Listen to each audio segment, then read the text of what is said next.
First of all, it's easy for us to have been impressed by what Erling Haaland's delivered already, but what's impressed you most about him since he's been here, and what further improvement do you believe he's capable of now? I think everyone talk a lot, so we are the light, and hopefully he feels good, comfortable being here. Is it his work ethic, though, as well, Pep? The fact that he's made this adjustment, I mean, what do you see within him day to day that has made that adjustment to Premier League football relatively straightforward, certainly from our point of view anyway, looking at it? I have another opinion about that, so we didn't have doubts, and especially we are just 1 month or 1 month of competition, so many games still to come and many years, so still margin to improve, to be better player, and we are working on that. You've now got 6 games in 18 days as well, and you've spoken of the need over that period to maybe rest Erling Haaland. I just wonder what you're seeing from Alvarez, that when it comes to that decision to rest Haaland, it'll be made that little bit easier because of what you're seeing from Alvarez. Yeah, definitely. When Erling maybe we think doesn't play, he's going to play Julian. Yeah, that's almost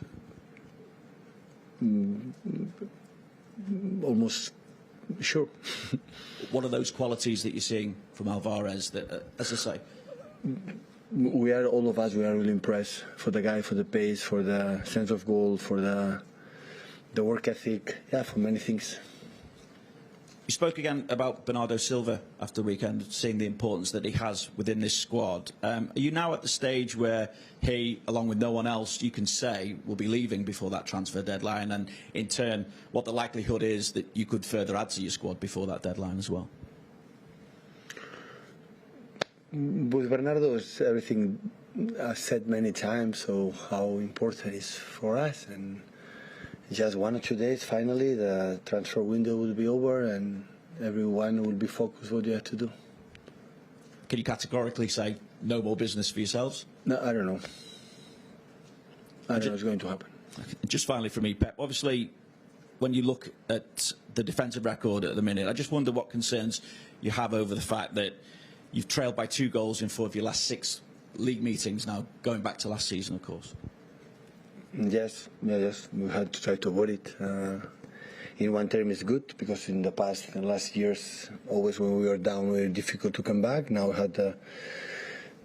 we proved last season, this season we can do it, but we have to try to avoid it as much as possible, to go in vantage and try to handle or manage this situation. The positive is you've lost none of those 4 where you have trailed by 2 goals. Yeah, but it's risk. So one day we'll not be able to come back. Hi Pep, it's 7 years ago to the day since Kevin De Bruyne signed for Manchester City. There were some people who didn't think he would be a success here, but have you been surprised even yourself at just how much of a success he's been and how much he is important to this club? Well, it was a really good sign for Man City, so 7 years is many, many years. Has done brilliantly, so since then, before I came here, I knew it from Germany. I saw for him. When I was in Bayern, he was in Wolfsburg, and many games I saw for him. And the light that how he has performed in this time. Nottingham Forest have signed 18 players, spending about £150 million. How much does that say about the ambition that they have to stay in the Premier League this season, do you think? Well, show a lot. Show a lot what the club want to be. I'm pretty sure that means I want to stay in the Premier League for many, many years. It's a historical club, no doubts about that. Many years was not there, and yeah, so it's a new team, with the same style that last season, and yeah, it's another game at home with our people. Try to do a good game. Pep, do you think conceding goals is a consequence of the way that you attack? Because if you didn't concede and you scored all the time, it'd be perfect. No. So you say as much attack, that's why we concede? The more you attack and push forward players, then the chances are that other teams can break on you sometimes. After 6 years, you took this question, 6 seasons. So we have done like this, and our level to concede goals was minor. It's the quality when some distractions or Still, we have to do it, but it's completely the opposite. As much far away you are your goal, you are safer. And we prove it this 6-7 years that a part of win the Premier Leagues, we concede few chances and we concede few goals in playing that way. So we are going to adjust something. We have to adjust something. It's normal in that period, and it's going to happen. So always we concede few. Last game against Crystal Palace, we concede few. So one corner, one free kick, one shoot in the first half, no more than that. So that is brilliant. But set piece is an important part of the game as well. The transition is important part of the game. But what we have done, I understand this question in my first season or second season. But after 6-7, what we have done playing this way, think because we concede goals, score goals, but we attack more, is honestly no sense. It just seems as though you've adjusted something and you are even more of an offensive threat. Does that mean that at the back there are issues that you have to address? There are things that are not. Always we score a lot of goals, we concede few these years, otherwise we cannot win the Premier League, that's for sure. And now we are scoring, a lot of goals as well, but in the same time we are conceding a lot. And if we don't stop that, it will be difficult, because not all the time you can score 4 or 5 goals to win the game for 1 or 2 margins. So we have to be better in that situation, especially in 2 concepts like the opponents are so important and difficult is the transitions and the set pieces. And in that, if we don't control it, we are going to suffer. Hi, Pep.